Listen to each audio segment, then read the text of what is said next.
നമസ്കാരം. അമീബിക് മസ്തിഷ്ക ജ്വരത്തെ പറ്റിയുള്ള വാർത്തകൾ ഈയിടെയായിട്ട് നമ്മൾ കൂടുതലായി കേൾക്കുന്നുണ്ടല്ലോ. അമീബിക് മെനിഞ്ചോ എൻസെഫലൈറ്റിസ് അഥവാ അമീബിക് മസ്തിഷ്ക ജ്വരം ഒരു അപൂർവ രോഗമാണ്, പക്ഷേ അതീവ ഗുരുതരവുമാണ്. ഇതൊരു പുതിയ അസുഖമാണോ? അല്ല. പണ്ടുമുണ്ട്. ഞാൻ 1994 MBBS ബാച്ചാണ്. ഞങ്ങൾ MBBS പഠിക്കുമ്പോൾ ഇതിനെപ്പറ്റി പഠിച്ചിട്ടുണ്ട്.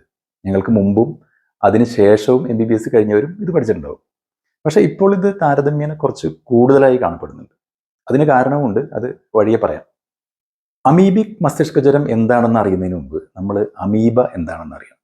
അമീബ എവിടെയാണ് ഉള്ളതെന്ന് അറിയണം. അമീബയുടെ സോൾ, ആത്മാവ് തൊട്ടറിയാനുള്ള സെൻസ് ഉണ്ടാവണം, സെൻസിബിലിറ്റി ഉണ്ടാവണം, സെൻസിറ്റിവിറ്റി ഉണ്ടാവണം. സോറി. ആരാ ഈ അമീബ? ഇദ്ദേഹം ഒരു ഏകകോശ ജീവിയാണ്. നമ്മളത് കുട്ടിക്കാലത്ത് സ്കൂളിൽ പഠിച്ചിട്ടുണ്ട്.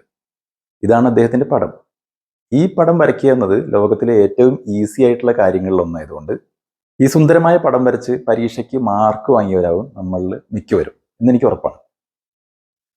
വെറും ഒരു കോശം മാത്രമുള്ള നിസ്സാരക്കാരനായ ഇദ്ദേഹം കോടിക്കണക്കിന് കോശങ്ങൾ കൈമുതലായിട്ടുള്ള അതിഭയങ്കരന്മാരായ നമ്മൾക്ക് ഇപ്പോൾ എന്ത് ഭീഷണിയാണ് ഉണ്ടാക്കുന്നത്?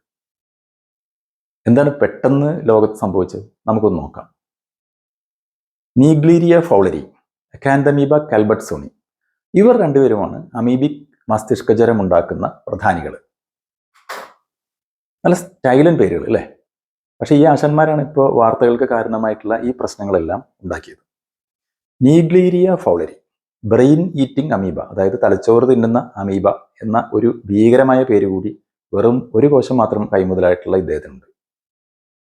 ഇദ്ദേഹം കടന്നു കയറിയാൽ തലച്ചോറിലെ കോശങ്ങളെ നശിപ്പിക്കുന്നു. തലച്ചോറിൽ കടുത്ത നീർക്കെട്ടുണ്ടാകുന്നു. മിക്കവാറും കേസുകൾ ഗുരുതരമാവുകയും മരണത്തിൽ കലാശിക്കുകയും ചെയ്യുന്നു. നീഗ്ലീരിയ ഫൗളരി ഒരു ഫ്രഷ് വാട്ടർ അമീബയാണ്. അതായത് ഇവ കുളത്തിലും തടാകത്തിലും പുഴയിലും കിണറിലും അതുപോലെ സ്വിമ്മിംഗ് പൂളിലെ വെള്ളത്തിലും ഒക്കെയാണ് കാണപ്പെടുന്നത്. കടൽ വെള്ളത്തിലും ഉപ്പുവെള്ളത്തിലൊന്നും ഇവയ്ക്ക് ജീവിക്കാൻ പറ്റില്ല. മാത്രമല്ല ഇദ്ദേഹത്തിൻ്റെ ഇഷ്ടഭക്ഷണം സയനോ ബാക്ടീരിയ എന്ന് പറയുന്ന ഒരുതരം ബാക്ടീരിയകളാണ്. ഈ ബാക്ടീരിയ ഒരൽപ്പം ചൂട് കൂടിയ വെള്ളത്തിലാണ് കൂടുതലായി കാണപ്പെടുന്നത്. അതുകൊണ്ട് തന്നെ അല്പം ചൂട് കൂടിയ വെള്ളം സ്വാഭാവികമായും അമീബയ്ക്കും കൂടുതൽ താല്പര്യമുണ്ടായിരിക്കും. കാലാവസ്ഥാ വ്യതിയാനവും ഗ്ലോബൽ വാർമിംഗും മൂലം തടാകങ്ങളിലും കുളങ്ങളിലും ഒക്കെ വെള്ളത്തിന് ചൂട് കൂടുമ്പോൾ അവിടെ അമീബയ്ക്ക് ജീവിക്കാനുള്ള സാഹചര്യങ്ങൾ കൂടുതൽ മെച്ചമാകുന്നു. കുളങ്ങൾ, തടാകങ്ങൾ, തുറന്ന കിണറുകൾ, പുഴകൾ എന്നിവ നമ്മുടെ നാട്ടിൽ സുലഭമായി ഉണ്ട് എന്നതും നമ്മൾ ഓർക്കണം.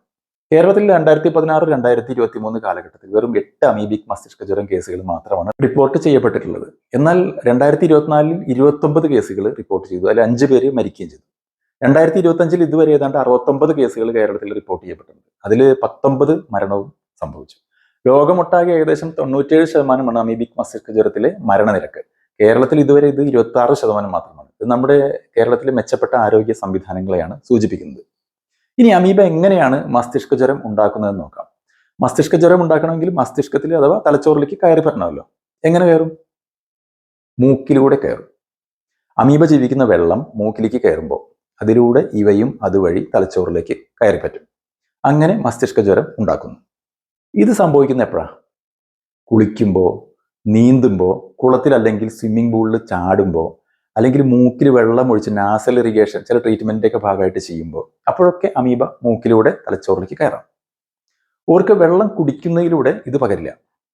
ഒരു രോഗിയിൽ നിന്ന് വേറൊരു രോഗിയിലേക്കും ഇത് പകരില്ല.